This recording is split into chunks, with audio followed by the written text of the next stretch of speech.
Picasso's evolving style can best be illustrated by showcasing the different self-portraits he made during his lifetime. But out of all of those, one really stands out, if only by its dominating hue. This 1901 self-portrait was made when Picasso was only 20 years old.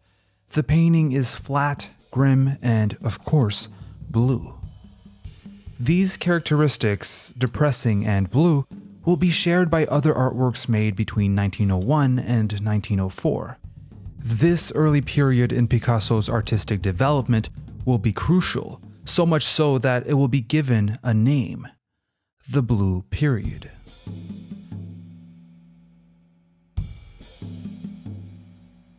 Only a year before the beginning of the Blue Period, at 19 years old, Picasso left Spain and arrived in Paris. He wasn't alone. He was accompanied by his friend and fellow artist, Carles Casagemas. Both friends now in Paris, they were amazed by its extravagance, its decadence, and its debauchery. Casagemas eventually fell madly in love with a woman, Germaine Gargallo, but she would never love him back. On February 17, 1901, while Picasso was back in Barcelona, Casagemas organized a party at a cafe in Paris. His friends and, of course, Germaine were invited. After delivering a speech in front of his friends and after Germaine turned down his marriage proposal, Casagemas pulled out a pistol, shot Germaine, and then turned the weapon against himself and shot his right temple. Germaine would survive the attack, but Casagemas would die at the young age of 20. This would be what triggered Picasso's Blue Period. Picasso first painted the death of Casagemas, the portrait of his dead friend, lit by candlelight. You can only see the body's lifeless head marked by the fatal wound. Picasso would then reinterpret the same artwork, Casagemas, in his coffin. Here, perhaps because he's about to get buried, the candle is out.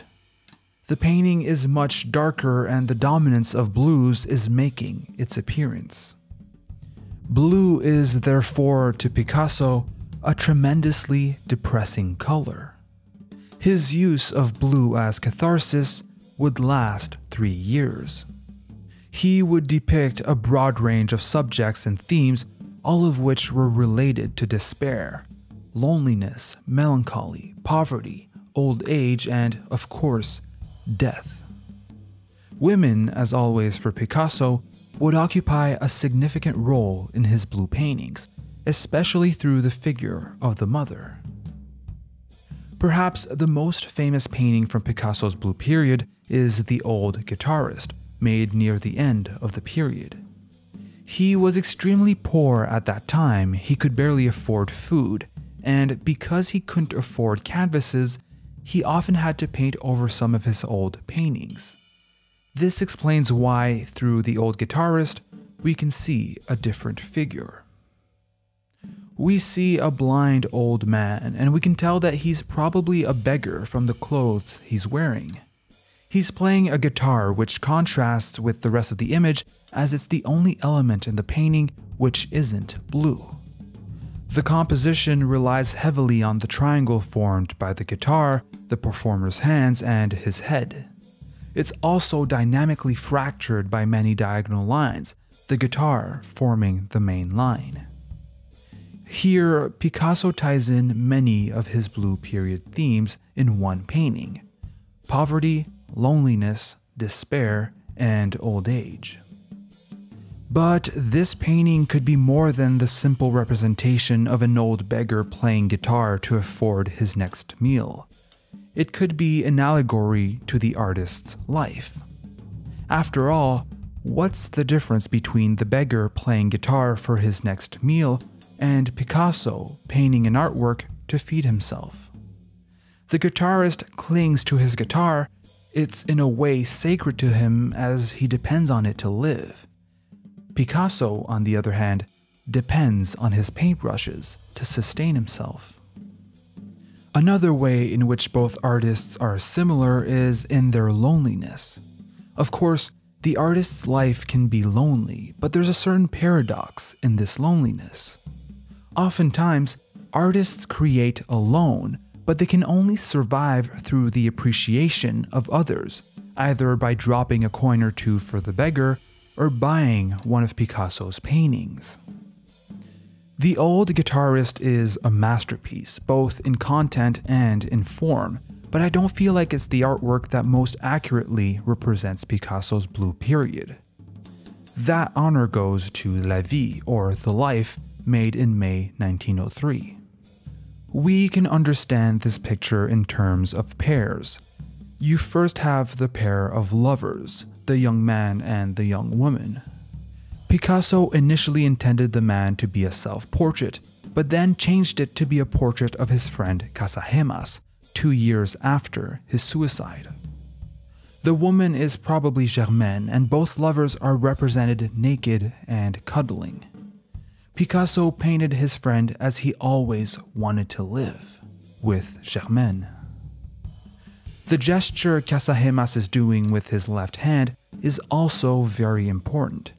It's a religious symbol associated to a phrase Jesus told Mary Magdalene after resurrecting, Noli me tangere. It can be translated to touch me not or stop clinging to me. This could be interpreted in a way as Casagemas telling his family, his friends, or even Picasso to move on from his death, to stop mourning. The second pair, the one facing the couple, is the woman and her child. It's a bit harder to tell what this could mean. It echoes the theme of motherhood that Picasso exploited during the Blue Period, but it's contrasted with the couple. Perhaps this could be related to Freud's Oedipus complex, which first appeared in his 1899 The Interpretation of Dreams. The third pair is the two paintings, resting one on top of the other. Both subjects are curled up, in a position of distress similar to Van Gogh's sorrowing old man. But the difference between the two paintings is that one of them represents a pair, while the other shows a lonely figure. The elevated artwork, even though it's a very gloomy picture, is somehow brighter and happier than the one at the bottom. The juxtaposed paintings are showing the contrast between experiencing sorrow with and without emotional support.